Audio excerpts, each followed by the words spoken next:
Hurricane Irma live updates. System weakens to a tropical storm over Florida. Irma continued its march north on Monday morning, dumping rain across the width of Florida and lashing the state with powerful winds that downed power lines and left millions in the dark. The National Hurricane Center said that Irma had weakened to a tropical storm but cautioned that it was still capable of throwing off wind gusts that were near hurricane force, losing some of its deadly strength but retaining its vast size. The storm stretched from Florida's Gulf Coast to the Atlantic as it churned past Tampa. Officials in Tampa lifted the city's curfew at 8 a.m., amid early assessments showing some debris, minimal flooding and no major damage. Irma came ashore on the mainland as a Category 2 hurricane, flooded parts of downtown Miami and knocked over construction cranes there as winds exceeded 100 miles per hour. Here's the latest.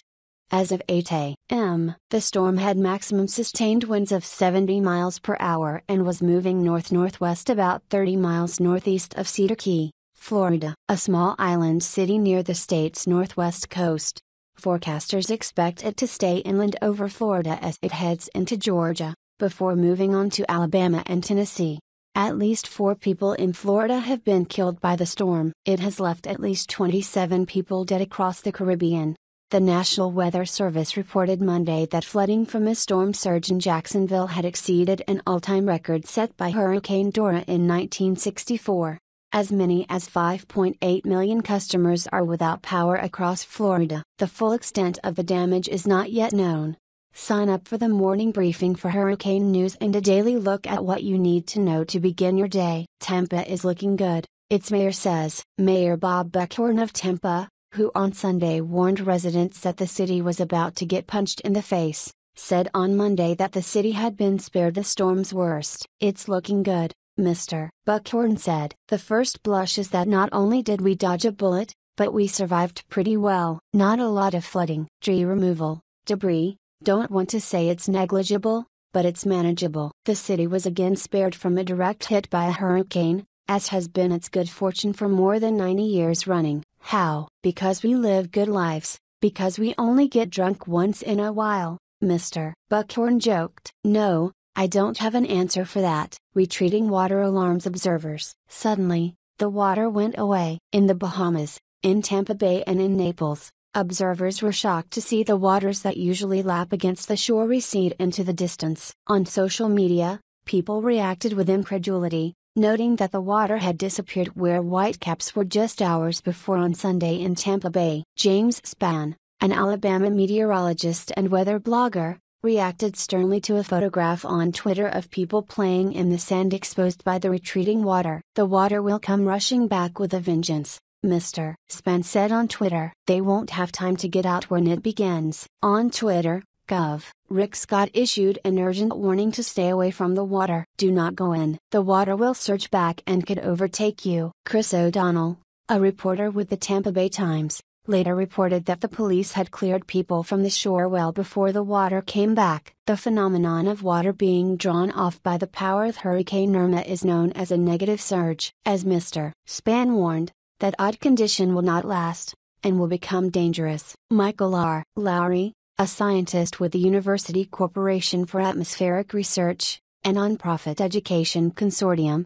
explained in a series of tweets that staying away from the water in this storm is important because the hurricane is sending a dangerous surge ashore, 10 to 15 feet, for instance, in Naples, Florida. And as the National Hurricane Center explained, the water will come rushing back to Naples after the eye passes. On Twitter, the center warned, "Move away from the water." One reporter writes from the center of the storm. Henry Fountain is a Times reporter who was in Fort Myers on Sunday. Irma's center passed over Naples around 5 p.m., the Hurricane Center said, and continued up the Gulf Coast for the better part of an hour as it neared Fort Myers. Winds that earlier had seemed to fluctuate wildly became far steadier and stronger, spitting rain violently. Only the sound varied, at times a muffled rattling, other times a rumbling roar. Then, shortly after 7 p.m., the winds began to wind down and the rain stopped hitting with such force. Within about 10 minutes there was almost no rain at all,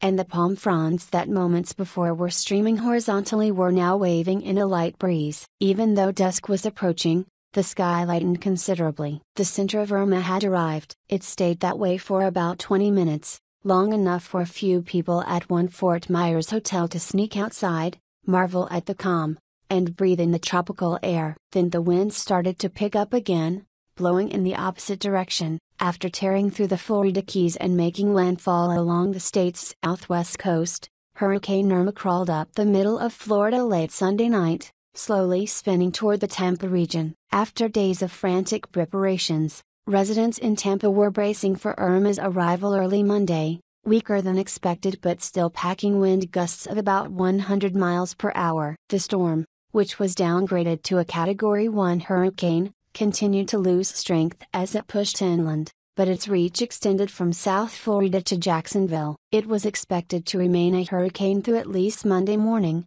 the National Hurricane Center said. The counterclockwise rotation of Irma's wind pushed water out of the Tampa Bay throughout Sunday. But after the center of the storm passes Tampa early Monday morning, the direction of the winds will reverse and push water back into the bay, adding to the flooding, said Andrew McCollin, a meteorologist at the National Weather Service in Tampa. Hurricane Irma's push into central Florida shoved heavy rain and strong winds into parts of Florida not initially expecting to feel the brunt of the storm. Winds were reaching 60 miles per hour along the coast near Jacksonville and expected to intensify as Irma's center slogged north, already crippling more than 3.3 million customers across the state. Power failures sprawled by the hour. There was no television to keep many residents updated, with only the remaining battery on their cell phones keeping them in touch with the world. Everybody has a plan until they get punched in the face, Mayor Bob Buckhorn of Tampa said at a news conference earlier in the day,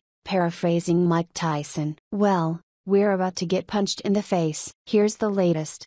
Irma has dropped more than a foot of rain in several parts of South Florida so far this weekend. As of 10 p.m. Sunday, Fort Pierce, north of Palm Beach on Florida's east coast, had received the most rain in the state, 15.9 inches, according to the National Weather Service. The second most rainfall was in the Everglades National Park, which got about 13.6 inches.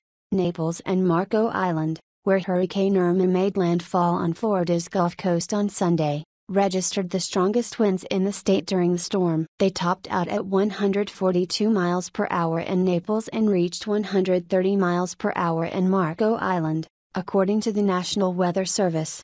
Florida officials have ordered more than 6.5 million residents to leave their homes. Several counties, including Miami-Dade, Collier and Lee, enacted curfews until Monday morning. Collier County also issued a boil water warning until officials could assess damages to the water system. About 540,000 people were told to leave the Georgia coast, and Gov. Nathan Deal declared a state of emergency for all counties. Alabama, North Carolina and South Carolina have declared states of emergency. Here are our maps tracking the storm and the latest photographs. At least 4 deaths were reported in Florida after the storm's arrival on Sunday. At least 27 people have been confirmed dead in parts of the Caribbean affected by Irma. The hurricane made landfall in Cuba on Friday evening. Separately, Hurricane Jose continued to weaken, getting downgraded to a Category 3 storm, the center said. Sign up for the morning briefing for hurricane news and for a look at what you need to know to begin your day. Retreating water alarms observers. Suddenly, the water went away. In the Bahamas, in Tampa Bay and in Naples, observers were shocked to see the waters that usually lap against the shore recede into the distance. On social media, people reacted with incredulity, noting that the water had disappeared where whitecaps were just hours before on Sunday in Tampa Bay. James Spann, an Alabama meteorologist and weather blogger, reacted sternly to a photograph on Twitter of people playing in the sand exposed by the retreating water. The water will come rushing back with a vengeance, Mr. Spann said on Twitter. They won't have time to get out when it begins. On Twitter, Gov. Rick Scott issued an urgent warning to stay away from the water. Do not go in. The water will surge back and could overtake you. Chris O'Donnell, a reporter with the Tampa Bay Times, later reported that the police had cleared people off of the shore well before the water came back. The phenomenon of water being drawn off by the power of Hurricane Irma is known as a negative surge. As Mr. Spann warned, that odd condition will not last, and will become dangerous. Michael R. Lowry, a scientist with the University Corporation for Atmospheric Research, a nonprofit education consortium, explained in a series of tweets that staying away from the water in this storm is important because the hurricane is sending a dangerous surge ashore, 10 to 15 feet, for instance, in Naples, Florida. And as the National Hurricane Center explained, the water will come rushing back to Naples after the eye passes. On Twitter, the center warned, "Move away from the water." One reporter writes from the center of the storm. Henry Fountain is a Times reporter who was in Fort Myers on Sunday. Irma's center passed over Naples at about 5 p.m., the Hurricane Center said, and continued up the Gulf Coast for the better part of an hour as it neared Fort Myers. Winds that earlier had seemed to fluctuate wildly became far steadier and stronger, spitting rain violently. Only the sound varied, at times a muffled rattling, other times a rumbling roar. Then shortly after 7 p.m., the winds began to wind down and the rain stopped hitting with such force. Within about 10 minutes there was almost no rain at all, and the palm fronds that moments before were streaming horizontally were now waving in a light breeze. Even though dusk was approaching, the sky lightened considerably. The center of Irma had arrived. It stayed that way for about 20 minutes, long enough for a few people at one Fort Myers hotel to sneak outside, marvel at the calm, and breathe in the tropical air. Then the wind started to pick up again, blowing in the opposite direction. Authorities in the Tampa Bay area brace for the storm's arrival. The city of Tampa had called its police officers off the streets shortly before 5 p.m., as consistent winds of 40 miles per hour started to pummel the city. "Let's hope the wind gets to a point where we can be out," Mr. Buckhorn said. The Tampa Bay area is the largest metropolitan region in Hurricane Irma's path in Florida. Officials closed the westbound lanes on 2 of the 3 bridges over Old Tampa Bay that connect Tampa with Pinellas County, the Gandy Bridge and the Courtney Campbell Causeway. Pinellas County includes St. Petersburg and Clearwater. By Sunday afternoon, more than half of the 45 shelters in Hillsborough County, which includes Tampa, were full, including a shelter for people with special medical needs that had sprung at the USF Sun Dome, an arena at the University of South Florida. The Florida Keys are ordered closed. The Florida Keys, including a 113-mile stretch of islands connected by 42 bridges, have been ordered closed for re-entry until further notice, officials announced Sunday. The authorities had yet to begin inspections of the dozens of bridges that connect the many islands that make up the Keys, said Cammie Clark, a county spokeswoman. The Florida Tourism Bureau posted a notice on its website urging tourists to postpone their trips. Ms. Clark said the authorities were still sheltered in place waiting for the storm to pass and had not yet determined whether there was widespread flooding. One bit of damage was clear. The roof blew off the building in Key Largo that emergency operations officials were using after they fled their own facilities in Marathon. Officials encouraged residents to shelter in place, even though the storm's eye had passed. A holdout weathers the storm in Key West. Richard Peter Matson, 81, an artist in Key West, decided to stay home even as Irma approached, putting aside warnings from friends who had urged him to flee. "When the storm passed, I was upstairs, trying to take care of things that were breaking apart," Mr. Madsen said in a phone interview. "I had been all over the house, closing windows, stapling plastic over windows that were open." He described a brief inspection of his street. The streets were riddled with debris, shutters, windows, branches. He saw a cable line down and recalled the voices of friends who warned he'd be electrocuted if he stayed behind. "I'll have curly hair, then," he said. He hadn't spoken to anyone since the storm passed. "There doesn't seem to be anyone around." Miami faces high winds and flooding. Palm trees shook in South Miami as the wind picked up drastically, with gusts near 100 miles an hour reported by the National Hurricane Center. In the Brickell neighborhood, which is between Biscayne Bay and the Miami River, seawater hurtled down major streets and past high-rises. Wind swept the huge cranes that dot the Miami skyline around in precarious circles, and the arms of 2 of them collapsed. Across the metro Miami area, most buildings and houses were shrouded in darkness, street lights were out, and police officers and National Guard troops were hunkered down like everyone else. The storm battered Miami for hours, and many people who had evacuated to hotels and other places of safety found themselves without air conditioning but with windows shut tight, an atmosphere that quickly became claustrophobic. I told my daughter, Emily, "Now it gets real," said Angel Quirindongo, 31, who was riding out the storm at the Element Hotel. I told her, "Now one piece of bread, later a piece of bread, and save what you really want."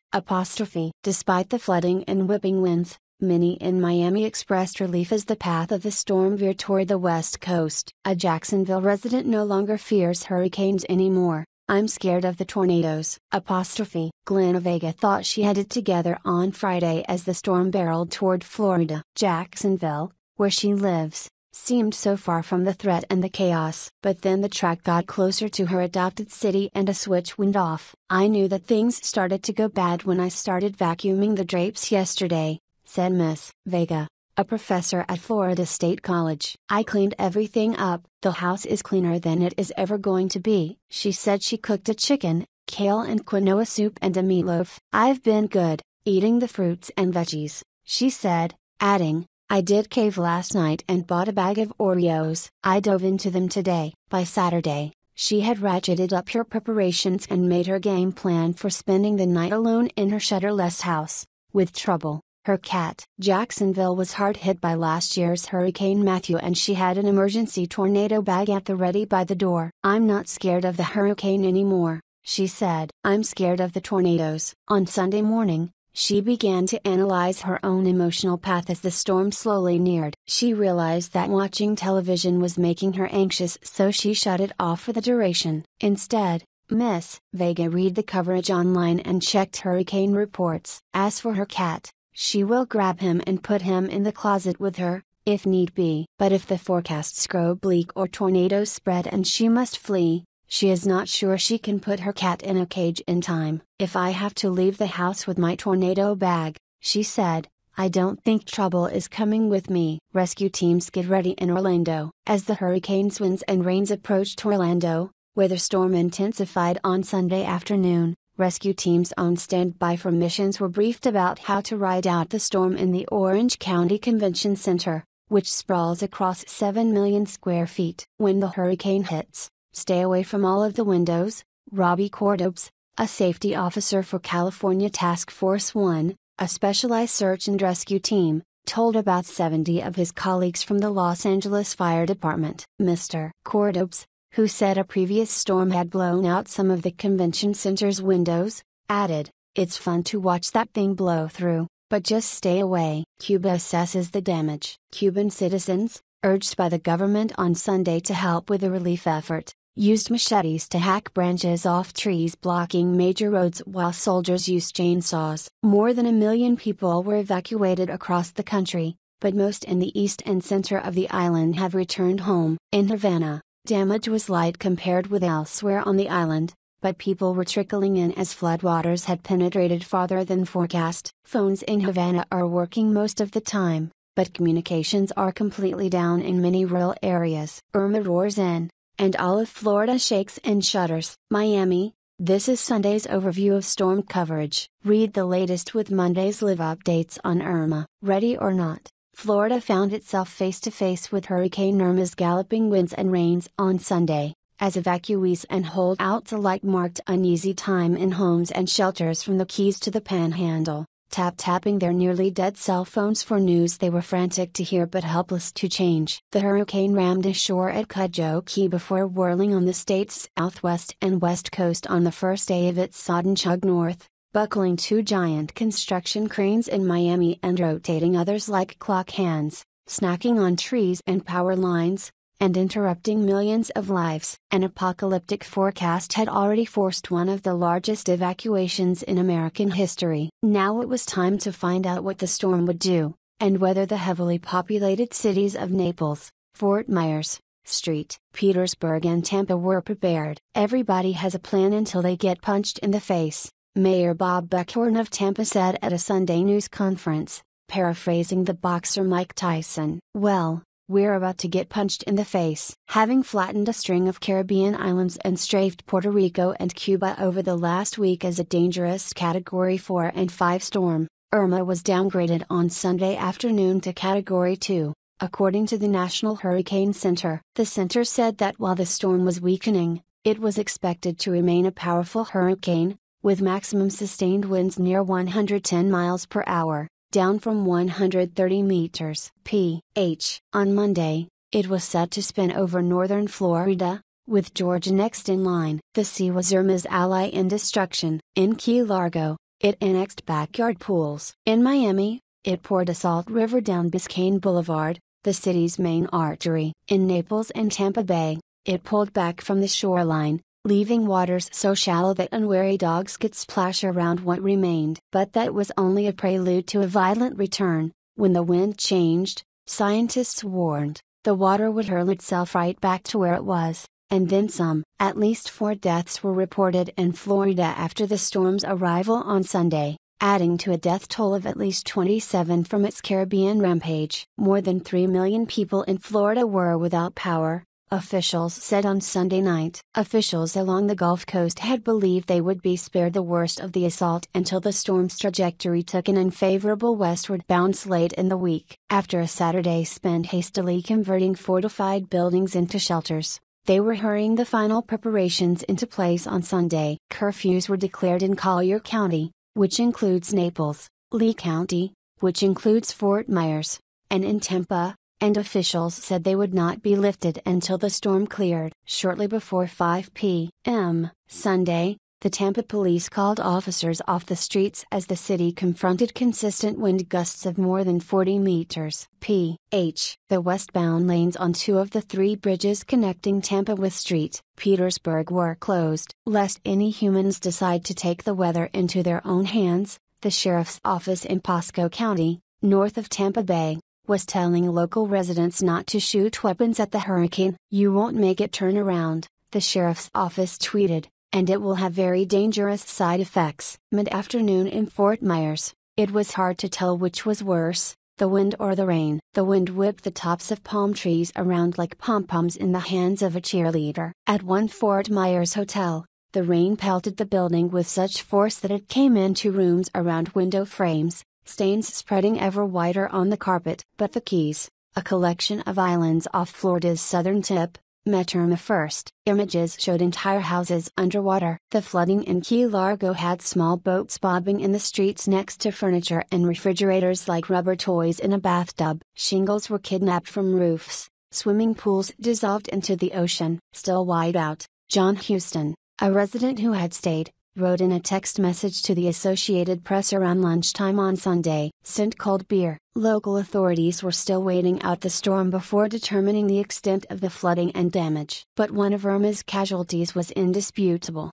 The roof of the Key Largo building that local emergency operations officials were using after they fled their headquarters in Marathon had blown off. On Key West, by contrast, one resident who was able to speak to a reporter by landline described streets pocked with shutters, windows and branches, but no flooding or ravaged houses. The resident, an 81-year-old artist named Richard Peter Matson who has lived in an old townhouse there since 1980, had decided to shelter in his home against hail advice. "If anything was going to happen," Mr. Matson said, "I wanted to be here to take care of it." Those who did evacuate should not come back until local officials had had a chance to inspect the 42 bridges that connect the Keys to each other and to the mainland, said Cammie Clark, a county spokeswoman. As a precaution, officials were asking residents to boil water. Irma was capricious. The residents of the Miami area, once projected to bear the worst of it, seemed at some points on Sunday to be suffering more from the fidgets than anything else. As power vanished, their cell phones became their only tether to news, family and friends. When their cell phone batteries died, they dashed out to their cars to recharge. Yamil Castella and her husband, Ramon, both Miami natives, spent Sunday reading, listening to Hamilton and watching Wonder Woman until the wind gusts intensified enough to throw half an avocado tree at their house. All the while, Miss Castella was juggling 4 chats on WhatsApp, a rowing group, a running group, and 2 family groups, everyone trading stories about the highest gusts, who was eating what, who was doing what. "We feel like we're not alone," she said. To the north, most could not yet afford to relax. By Sunday afternoon, more than half of the 45 shelters in Hillsborough County, which contains Tampa, had filled. including a shelter for people with special medical needs that had sprung up on the floor of the Sun Dome Arena at the University of South Florida. There were nearly 800 people there, including patients, volunteers, nurses and doctors, and they were out of cots and pillows. Mike Wagner, the shelter's manager, had to tell a woman and her family that there was no room. "We just had to tell her, you have to go back home and hunker down, Mr. Wagner said. It's a patient with 5 family members and a pet. It's a sad state of affairs, but you have to draw some limits." The floor of the stadium, which is usually the home of the university's basketball and volleyball teams, was now a patchwork of cots, 435 of them, and medical devices. Patients were hooked into oxygen machines and tucked under plaid or striped blankets. There was a special section for hospice patients, and more cots lined the hallways. Mr. Wagner's main worry was trying to ration precious time with the electrical outlets. It was becoming nearly impossible to accommodate new patients who needed electricity around the clock to power their medical equipment. "We're physically going to have to unplug someone, we're telling them, you have to go back home," Mr. Wagner said. "I don't even know how that works for them. They'll have to find some place. But I can't unplug you. If you need oxygen, just to plug someone else in." John Horsk, 67, was caring for his 96-year-old mother, whom he was keeping slightly sedated so she would stay calm. "She gets kind of panicky, there's a little confusion," Mr. Horsk said. "Try to keep her eyes closed. Try to get her to sleep as much as she can on her own." North of Irma's swirl, in Orlando, searchers, canine handlers, doctors and communications experts had come from as far as Los Angeles to help. "Warn your families that Hurricane Irma could end communications home for days," Chuck Ruddle, a member of California Task Force 1, told his teammates. Except that the team, which worked the aftermath of Hurricane Harvey in Texas, might be sleeping at high schools and fairgrounds for weeks more, and prepared to make snap decisions about who to save first.